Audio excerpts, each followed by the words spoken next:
박소홍이 형에게 100억 원 사기를 당했다는 보도가 나오면서 국민들은 분노했습니다. 현재 이에 대한 더욱 충격적이고 놀라운 사실들이 밝혀지고 있는데요. 지금부터 믿기지 않는 내용을 하나둘씩 살펴보겠습니다.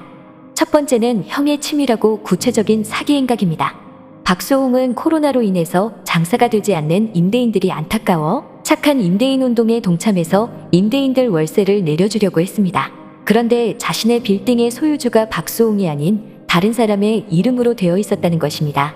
박소홍은 이 같은 사실을 확인하고 엄청난 정신적인 충격을 받았는데요. 알고 보니 박소홍의 형이 박소홍의 돈으로 법인 등의 다른 명의를 이용해 서울 내 개발지구의 여러 채의 빌딩을 샀고 이 건물을 모두 팔아치우고 연락을 완전히 끊었다는 것입니다. 또한 박소홍은 뒤늦게 자신의 통장과 자산 상황을 확인했을 때 모든 것이 다 형과 형수, 그의 자식들 이름으로 되어 있는 것을 확인했습니다.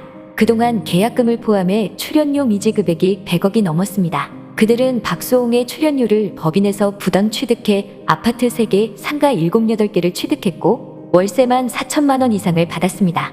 두 번째는 미국으로 도망간 형 부부입니다. 현재 미주교포들이 운영하는 사이트에서 박소홍의 형과 형수가 어디에 사는지 찾았다는 글이 올라왔습니다. 해당 댓글 작성자 A씨는 박소홍의 형과 형수가 미국 캘리포니아에서 체류 중이라면서 LA 카운티 다음으로 한인들이 많이 사는 곳이라고 전했습니다. 그는 이 사람들이 착복하고 횡령한 수홍 씨의 노력을 수홍 씨에게 돌려줄 방법을 빨리 찾으시면 좋겠다면서도 일부러 돈을 해외로 빼돌리고 은닉한 것은 아닌지 이로 인해 빼앗긴 재산을 돌려받기가 더 어려운 것은 아닌지 걱정된다고 덧붙였습니다. 이를 접한 네티즌들은 이들이 캘리포니아 얼바인에서 체류 중인 것으로 추측하며 인터폴을 동원해서 반드시 이들을 잡아야 한다고 말하기도 했습니다.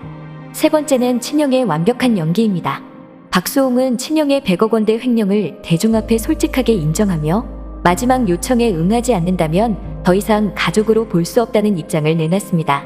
박소홍은 이미 1년 전부터 형의 횡령 사실을 알고 나서 고통받아왔고 이를 해결하기 위해서 노력해온 것으로 알려졌습니다. 하지만 대답은커녕 연락을 끊고 해외로 도피했기에 마지막 요청을 할 수밖에 없었습니다. 박소홍이 형에게 완전히 속은 것은 그동안 박소홍 형은 동생의 많은 수입을 관리하면서도 마티즈를 타고 다니면서 검소하게 사는 모습을 보여줬기 때문이라고 했습니다. 실제로 박소홍 형은 주변 이들에게 나는 가진 것이 없다. 모든 것은 수홍이 거다라고 이야기를 했고 그렇게 수년간 신뢰를 쌓은 후 박소홍이 맡긴 정권을 자신의 뜻대로 빼앗은 것입니다. 박소홍은 큰 충격을 받고 바로잡기 위해 1년여 동안 대화를 시도했지만 현재까지 답변을 받지 못하고 있다고 했습니다. 네 번째는 조카의 어이없는 행각입니다. 이 사건이 일어나기 전부터 박소홍의 지인들은 박소홍 조카들의 SNS를 보고 경고를 했습니다. 박소홍의 형에게는 아내와 딸들이 있었는데 딸들의 SNS가 명품으로 치장한 사진들이 올라오기 시작했습니다. 이를 본 지인들은 박소홍에게 이런 이야기를 했으나 가족 사이이기 때문에 일정 부분 이상 말을 하기가 조심스럽다고 했습니다. 박소홍은 2012년 한 매체와의 인터뷰에서 조카가 와서 삼촌 유산 내 거예요 라고 말했다고 했습니다. 당시에 박소홍은 웃으면서 얘기했지만 많은 이들은 지금 이 같은 사건이 벌어지고 나서 섬뜩하다는 말까지 하고 있습니다. 박소홍이 돈줄이 되자 형과 형수는 박소홍이 5년 동안 사귄 여자를 필사적으로 반대했다고 했습니다. 심지어 반대를 넘어서 형은 자살소동까지 벌였다는 이야기도 있습니다. 네티즌들은 형과 형수가 결혼을 반대한 것은 자신들이 관리하는 재산을 빼앗길까봐 그랬을 것이라 말하며 그때 결혼했더라면 악행을 미리 알게 되었을 것이라고 안타까워했습니다.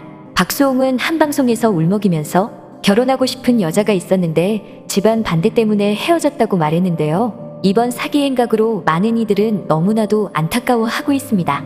다섯 번째는 절친 손원수의 증언입니다.